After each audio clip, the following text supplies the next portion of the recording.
So if you come up here, I think it's like kind of hovering over the measure markers here, 57, 65.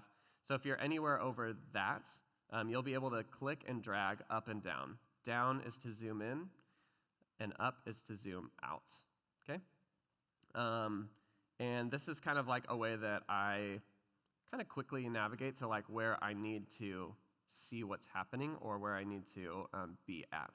So if I'm looking for the start of Living Hope, I'll go to, I'll move my little magnifying glass just above the song title, click and drag down, and I'll be able to see the start of Living Hope here.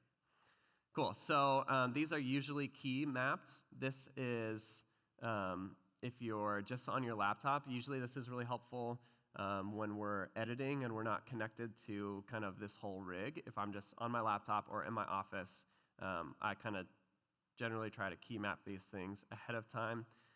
So if you look in the top right-hand corner, it says key, and here's one that says MIDI. Key is anything on your keyboard, so it'll turn orange.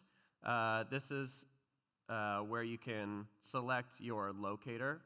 I'm gonna go ahead and delete these guys, and we can start from scratch. So if there's nothing mapped on the key, you'll see that there aren't any like numbers or anything over the little locators, which are the flags where the song starts are. So to map them, I just go ahead and click on the locator and then hit the number that I want assigned to that. So the top of the session, I'll usually map to 1. And then this next part, 2, is into the verse.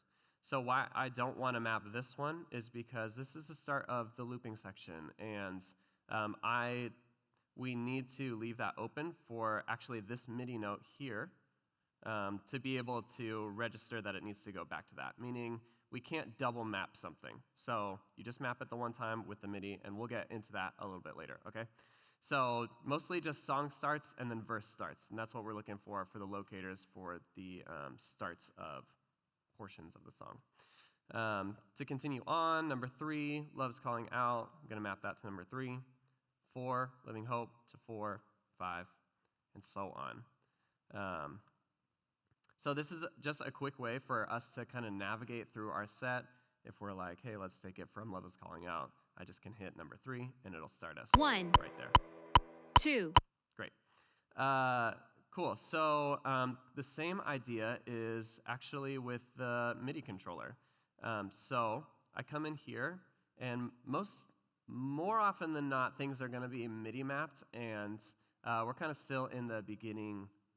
I don't know, I would say it's still in the beginning phases of kind of taking a centralized session and sending it out to the campuses. And so every once in a while, we'll kind of like miss, or it'll be mapped one off if we forgot to put a locator in earlier in the set. And so it's really important just to make sure you go through and re kind of map everything just to make sure that song 3 isn't accidentally mapped to song 2 here, and kind of so on, which I know for a fact this one is wrong. So we're going to just go ahead. It will reassign once you click and use your MIDI controller to map it. And so you don't have to like go into this side section and delete everything. I would actually advise pretty strongly against that, because once you delete everything in this side section, it actually gets rid of all of the looping MIDI notes too. So instead of doing that, I would just go ahead and click the locator and hit number 1, and click the locator, click number 2, and it'll come up with this. Great. The selected key conflicts with previous mapping to locator 3, Love Is Calling Out. So it'll say, hey, this MIDI note here is already mapped to a different locator. Are you sure you want to overwrite that? So it will change it on its own, and it will unmap the third one, and you just say yes.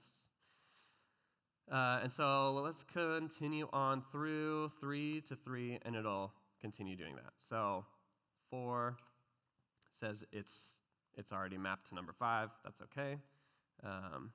5, and hey, these last 2 were right. Crazy. Okay, so that's kind of like MIDI mapping, and then once you're kind of in that zone, you'll be able to quickly just navigate 1 through 2. It's really small, but over here, you'll see this little red, I don't know, it's the cursor, okay? So that's how you know that it's moving from song to song. If I push 1, it's here. If I push 2, you'll see it move. Everybody see that? 3, yes? Great.